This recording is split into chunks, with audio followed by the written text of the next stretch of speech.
mwana wattu tutandise omwezi ogwokubiri ye tutandise omwezi ogwokubiri ogw'olutalo wakati w'amawanga Isirayiri bwe yeekobaana n'eggwanga erya Amerika bamale bafutize eggwanga erya Iran. Kakati omwezi gwaweddeko tuyingidde ogwokubiri. Kyokka njagala kukubuulira nti wakati mu bigambo ebigenda mu maaso g'omulunya mpuliriza era bikyali byantanantana ku kiki ekituufu ekigenda mu maaso, kubanga we tutuukidde wano nga waakiri waliwo ebigambo ebyogerwa nti amawanga gano gali mu kuteeseganya, naye ng'okusingira ddala omusajja omukulu ow'eggwanga erya Amerika kale gamba nti eggwanga erya Amerika lye lisinze okujuliza n'okutonza ku bigambo bino. Buli musajja mukulu Donald Trump lwavaayo abuulira ensi nti waliwo ekigenda mu maaso mu nteeseganya wakati w'amawanga Amerika ne Iran. Kyokka bino byonna bisambajjibwa ebigambo ebiva mu ggwanga erya Iran. Bo ne gye buli eno omwezi nkubuulire tuyingidde ogwokubiri tewali yaavuddeyo n'ayogera nti mazima ddala omusajja omukulu agenda mu myaka 9 Donald Trump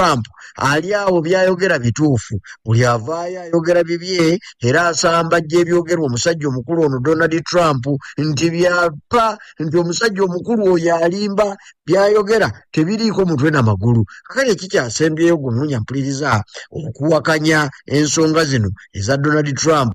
zaaleebuukana nazo kivudde mu kitongole oba minisitule y'ensonga z'amawanga amalala munda mu ggwanga erya Iran etegeezezza nti ebya Donald Trump byayogera nga bwe bazze boogera bulijjo ab'e Iran byapa. Tebalina na lunaku na lumu we baatudde okuva olunaku olutalo luno lwe lwatandika munda mu ggwanga lino erya Iran. Tebalina we baatudde ne batuula ne batunuligana mu maaso ne Donald Trump oba n'omukungu yenna okuva mu ggwanga erya Amerika mbu bateese olutalo engeri gye tuyinza okuggwamu. Ekyo kikafuuwe tibadde tekinnabaawo. Abadde musajja mukulu omwogezi w'ekitongole kino ekya Foreign Ministry munda mu ggwanga lino ye Ismail Bagay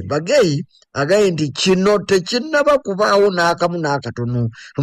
okuleka balina awo bye bazze bafuna nga bibasaba batuule bateese ne musajja mukulu Donald Trump. Mpozi n'olukalala lw'ebyo Donald Trump lwe yali ayagala oba lwayagala bateesezeeko ziri ensonga 15 ze nagamba. Bano baga nti zezokka ze baafunyeewo naye tebayina we baatudde na Donald Trump ono okuteesa ku ebyo byaga nti bali mu kuteesa. Omulunya mpuliriza njagala kukubuulira ti Donald Trump n'akawungeezi akajjo yavuddeyo n'ayogera n'ategeeza nti ye n'abakulembeze ab'enjawulo abalungi era abagwanidde okufuga eggwanga lino erya Iran balina we batuuse mu nteeseganya era bw'atunulatunula alaba gye balaga. Kakati era kigamba n'ategeeza nti olutalo luyinza okuggwa amangu singa banaagenda nga bwe bagenze. Kakati ani ayogera ebituufu kubanga bwe kibanga ekitongole oba minisitule y'ensonga z'amawanga amalala yeyeeganye bino munda mu ggwanga erya Iran ate ne Donald Trump ng'ayongeza kulemezaamu nga bwe bali mu kuteeseganya, awo nno wanaabaawo omulimba kubanga tebisobola kuba bituufu byombi nga buli omu kyayogera kye kituufu ne munne kyayogera si kituufu. Awo tujja kwongera okumanya ani ayogera ate ebyo tebibula waakiri tunaabiwulirira ku musaayi ogunaayiika. Era ono omwogezi w'ekitongole oba minisitule y'ensonga z'amawanga amalala mu ggwanga erya Iran bw'abadde ayogera ebigambo bino akubiridde ensingo aga nti Amerika eyogera ku by'okuteesa naffe buli lwe tubiwulira emmeeme zitusinduukirira embuto ne zitukuba nakabanda kubanga buli lwe tujjukira nga twali mu nteeseganya n'eggwanga lino erya Amerika kyokka ne basalawo okutulumba tuwulirira ddala nga ne bwe boogera ku kigambo eky'okuteesa tetulina kinene kya nnyo kye tuyinza kukigattako kubanga ne zino ensonga 15 ze baleese nazo za bukulupya za bulimba bwennyini obuwedde emirimu za kweyagaliza bo bokka na bokka teziriimu kalungi ke ziyinza kuvaamu ne bwe tusalawo nti tuteese nabo. Kale n'olw'ensonga eyo tetunnaba kuteesa nabo era kikyali wala mu birowoozo byaffe tekinnaba kusembera kubanga tetulina mulamwa ffe ensonga zaffe weeziri si ffe twatandika olutalo bo bwe baba nga baagala olutalo balumale naye ffe ezaffe ze tukyayimiriddeko zeezo ze tugenda okulemerako mpaka lasiti. Ampuliriza era omukulu ono Bagay ayogerera ekitongole ky'ensonga z'amawanga amalala ategeezezza nti ne bwe bandibadde bakuteesa olwaleero bwe batunuulira ebigenda mu maaso nga Amerika esazeewo eyiwe amagye eyungudde abawanvu n'abampi kuyingira mu kyondo kya Buwarabu kyokka nga waliwo n'abalabiseeko okubanga mazima bandiba bataka munda mu ggwanga erya Iran agende nedda kino tekiyinza kuvaako mirembe wabula bongera bwongezi kwenyweza n'okweteekateeka okulaba nga bajja mu mbeera eyo nti Abamerika bano babasange nga wamma banywedde nga baggumidde baliggumite ng'enjogera y'ennaku zino kubanga ennaku zino zonna bazze bawuuninga bazze balabula eggwanga erya Amerika abasajja bo baleeta mu mbeera yonna gy'obaleeseemu naye weeteeketeeke okubaddizaayo mu bbaasa weeteeketeeke okubikira abeewammwe nti neera tubakubye bafudde ojja kuwulira kubanga gumununya mpuliriza kigambibwa nti abantu abali eyo oba abalwanyi b'eggwanga erya Amerika bali eyo mu 5,000 n'okusoba be bamaze okubeera abataka munda mu ggwanga lino oba mu kyondo kya Buwarabu awo ng'enteekateeka zaabwe za kuyingira mu lutalo kafungulankete olw'okuttaka olwo nno bulyoke bubeefuke n'ab'eggwanga erya Iran kubanga ebisoose okukolebwa tebirabiseewo n'akamu n'akatono okuba nti biyinza okubaako kye bikyusa newankubadde ng'obukosefu bubaddewo naye nga bw'oba ogenderedde okuba okugyawo gavumenti efuga mu ggwanga erya Iran kiganye okusoboka kale nno n'olw'ensonga eyo Amerika n'ensalawo bw'etyo era Donald Trump akyenyumirizaamu ne yeewaana newankubadde nga buli w'atuula ali ayogera nga bwe bateesa kyokka ate amagye gayingira gongera kuyingira munda mu kyondo kya Buwarabu wakati mu bigambibwa nti baagala kwambalagana ampuliriza wakati mu bigenda mu maaso Iran eyongedde okuwera ng'olutalo luno bwerwetegekedde era bwezze lwetegekera ebbanga ddene kale nga ne bwe lunaaba lwakulwanibwa emyaka 50 ekituufu bakisobolera ddala kubanga bazze bakyetegekera omanyi kwabaddewo okweraliikirira okuviira ddala olubereberye ng'olutalo luno lwakatandika onajjukira nti eggwanga erya Iran newankubadde nga lyakubwa abakulembeze baalyo omuli oyo yali omukulembeze ow'okuntikko omusajja mukulu Ayatollah Ali Khamenei n'abalala abawerera ddala nga 40 baafiira ku lunaku olwasookera ddala ate nga ne gye buli eno olwaleero Amerika buli bwe balumba ne Isirayiri babaako be batta waliwo minisita awo eyafudde yabadde yakalondebwa mu kyoyo eyafa minisita wa nsonga za byakwerinda ono bwe yalondeddwa bw'ati teyabandadde na kubandaala mazima ddala n'embooge teyabugumye Isirayiri n'emukuba nakkirira ezira kumwa kakati ebyo byonna tebiremeseza Iran kwewaana olutalo luno erusobola onajjukira yatandisa ndasi buli omu n'atya ne yeebuuza nti naye Isirayiri ono Iran ono ebikompola byatikka n'atuma yonna gy'ayagala okuli drones ez'omutawaana ezitawaanyiza Abamerika ne zikuba ennyonyi ne zikuba enfo ez'enjawulo mu mawanga aga kyondo ky'Obuwarabu awo n'amalako abasinga beeraliikirira mu nnaku 4 ne babuuza nti ddala kiyinza okusukaawo kakati omwezi guweze naye abakungu mu ggye lya Iran Islamic Revolutionary Guard Corps bwe babadde balina ebibuuzo bye baanukula awo n'ekino mwe kijjidde ne baga nti abange mumalako naye nti abange mwe bino mubitulekere luno olutalo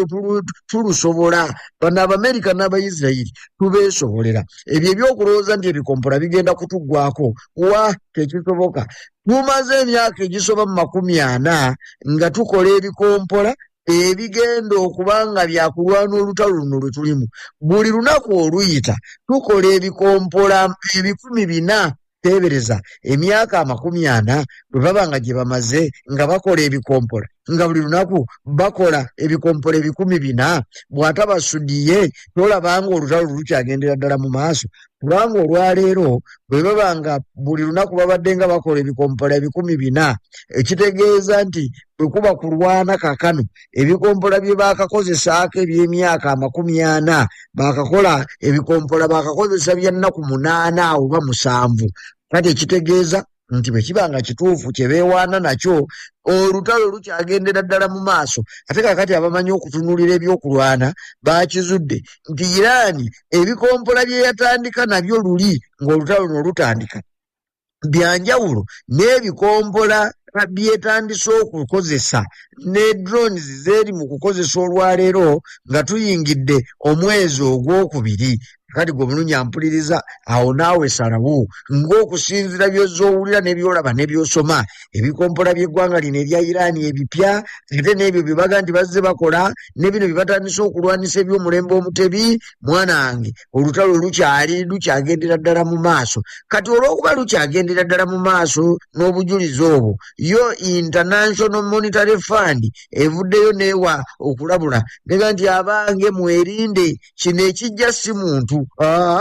Bwe tunula okusinziira ku kunoonyereza kwe tukoze IMF, kati tunoonyereza ne tukizuula ng'okuleka nga waliwo ekikoleddwa naye bwe kitaabeewo amawanga goolekedde okugwa mu katyabaga abanga ab'e Uganda, abanalwanda, banakenya n'ensi yonna okutwaliza awamu babuulidde ffe nti olutalo luno lugenda kugootanya nnyo ebyenfuna ng'oggyeko n'okuba nti amafuta gaali nnyo oba gakyeyongera okulinnya. Kankubulire nno ku mafuta olwaleero we butuukidde nga baro ekunukiriza mu $120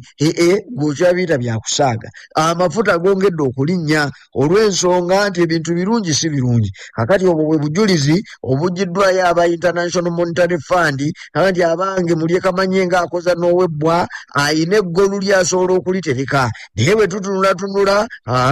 embeera eyinza okunyaamuuka. Kakati era bino bigenza okujja nga n'eggwanga erya Kuwait limaze okulabula nti abange newankubadde ng'amafuta gava eno waffe newankubadde nga tugafulumya naye bino ebizzeewo amafuta mulindirire okulinnya mmwe bannansi b'eggwanga erya Kuwait n'ensi yonna okutwaliza awamu, kubanga waliwo tanka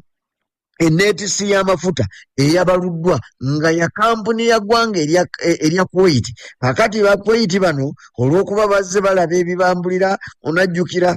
waliwo ennyonyi z'eggwanga erya Amerika ezaakubirwawo, waliwo Abamerika abafiiridde awo, kyokka nga n'ensi eno yennyini eri ku mugomyo ogw'olutalo luno. Kakati bwe kugamba nti nno bannange ekigenda okuddirira awo mafuta kulinnya n'ebintu ebiringa nga bwe bityo, kati ate ng'owulidde n'obujulizi okuva mu International Monetary Fund, kale nno ggwe obeera mugezigezi nga kaana ka musota era osaanidde naawe obeeko ky'otegeera ng'otunula olaba olutalo gye lulaga, kubanga baba babuulira owaabobwe ab'omunaku okuto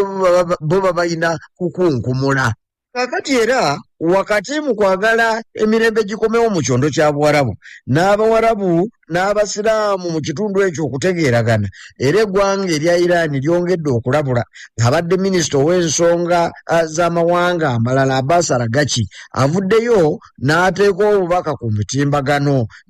obubaka buno n'abuwerekerezaako ennyonyi y'eggwanga erya Amerika eri ennene nagibagambyeko eyakubiddwa eggwanga erya Iran n'esaanawo n'eteta. Njagala kubuulira nti obubaka buno Aragachi abwolekezezza ggwanga lya Saudi Arabia naga nti abange akusigula takugula, akuwaliriza okulinnya bw'ogwa akuyita kadduwa nnema. Kale nno munnange mwandibadde mumanya nti omuliraano gwokya bbiri olwo naategeeza eggwanga lino erya Saudi Arabia naga nti abange kye muba mukola mugobaganye abasajja bonna abaleeteddwa mu kitundu kyammwe mu nsi yammwe nti B'Amerika bazze kulwana, mubagobe mubagaana okulwanira awo ewammwe, kubanga ekinaava mu ekyo mwe mugenda okukoseka. Awo n'ateekayo obubaka n'ateekerako n'ekinyonyi kino kye baakubye nti mugirabye eyo, mugirabidde ddala ekyo kye tuluubirira okukola. Singa ebigambo byonna bigaana Amerika n'eremezaamu ng'ate mwe mugiwadde ekyanya era nammwe mugenda kufeesa, mugenda kumanya ekisibye omufu ebigere nga gy'oli agenda kudduka. N'olw'ensonga eyo kye kiseera ate era kikyali mwandibadde mubaako engeri gye mukola, kubanga ffe tuli baaluganda wano nammwe. Kati bali abasajja abanaawuka nga bava eri okujja okubabuzaabuza mwandibadde temubawa matu, kubanga bino byaffe tusobola obimalira wano mu kyondo kya Buwarabu. Bali bagenyi bugenyi bajja buzzi wabula bababuzaabuza. Ampuliriza ne musajja mukulu Benjamin Netanyahu naye ayiseeko mu ddiiro, talutumiddwa mwana kubanga ennaku zino naye ebigambo abitunuulira era abiraba abikolanga bwe yandibyagadde. Kakati emikutu egy'amawulire gimubuuzizza nti naye mukulaba olutalo luno olutuuseewo aba mulutuuseewo okusinziira ebigendererwa byammwe byabaleeta mu lutalo luno. Benjamin Netanyahu n'awuunamu awo n'atunulako ebbali n'ebbali n'abaga nti abange bwe kuba kugeraageranya olutalo luno tululi wakati kaakano mukulaba tululi wakati afuwe mugeraageranya ebigambo nga bwe biri kyokka mukyo tusobodde okufutiza eggwanga erya Iran bw'otunuulira infrastructures gambe bizimbe malwaliro masomero ebyo tubye ne tubyogoloza era tubirese mu kkubiro kale no toyinza gaa nti tetulina mulimu gwe tukoze era bw'otunuulira ezimu ku nsonga ezaatutwala abakulembeze bwe munoonya mubalabawo Ayatollah Ali Khamenei waali bw'otunuulira ku nsonga ezaatutwala olwaleero bw'otunula Iran ebyensonga zaayo ebyenfuna tebigootaanye bw'otunuulira ku nsonga ezaatutwala ebikompola bye twagenda tuwalanya bye twagenda tetwetaaga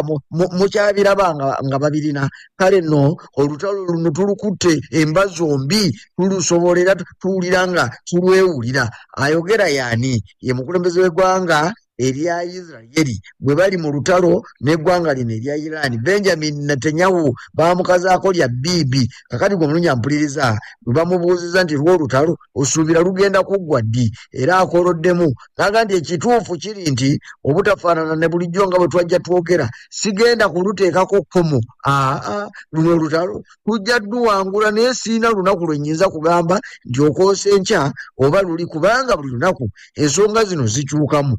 Mpuliriza bino byonna byongera gwe kulabula olutalo lw'eggwanga erya Iran n'amawanga ganaabiri lukyagendera ddala mu maaso kubanga n'abalulwana tebamanyidde ddala ddi lwe luyinza kukoma oba lwe lunaakoma. Ebigambo balinnyamu birinnye bwe baba boogera ku ddi lwe lunaakoma kubanga ekituufu kiri nti ebigendererwa byalwo tebinnaba kutuukirira nga bwe babyagala enjuyi zonna.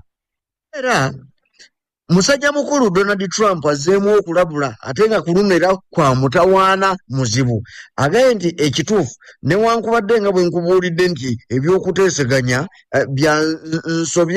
nsobaasobanye buli omu abyogera bubwe Donald Trump abyogerako bulala n'abeirani babyogerako mu ngeri ndala wabula avudde eraga nti ebyo byonna ye tajja kubitunuulira n'abuulira abeirani nti ekituufu okuteeseganya oba weekuli tekuliiwo kwayogerako olwaleero singa kunaalema Iran n'egaana okutuuka ku nzikiriziganya n'eggwanga lino erya Iran agenda kuba kyabbuwa. Agenda kubakuba agenda kukuba enzizi ez'amafuta azzeemu okubabuulira nti agenda kukuba amaterekero gonna aga gaasi akube ewava amasannyalaze ate amalenga abawambye n'akazinga kali kakkaga Iran ke nakubuulidde ewasingira ddala okuva amafuta g'eggwanga lino erya Iran abagaye nti agenda kubalabya ku njuba ekyamazima ajja kukawamba era agenda kwongeramu amaanyi mu bulumbaganyi bwakola ku ggwanga lino erya Iran. Kati ebyo byonna byongereza ku biri ebiwedde nga nti okuteesa weekuliwo oba tekuliwo oliwaddemba okusalawo okusinziira ku ebyo by'owulira naye njagala kutegeeza nti amawanga n'abantu ab'enjawulo bavudde ne balabula Donald Trump ono aga nti musajja wattu bw'odduka tosaanye kuyisawo okoma ate era bw'oba okomaga bwe bakutenda tokomaga nsambya Donald Trump wulira olikuze oli musajja mukulu. Kakale ebigambo bino bikwate bulungi wagambye oyagala kuwamba kaga Ireland naye kaga Ireland eyo bw'omala ogiwamba wekimanye nti olutalo wakati wa Iran n'eggwanga erya Amerika ne Israel terugenda kuggwa kubanga toyinza kulowooza nti ab'e Iran bayinza okuddaawo ne beebakira emikono ng'omunafu omulekera obuliri nga jabaze nnyini tekisoboka era baba bajja kulwana. Jjukira ebigambo bye watuukako mu ggwanga erya Afghanistan walwana emyaka 20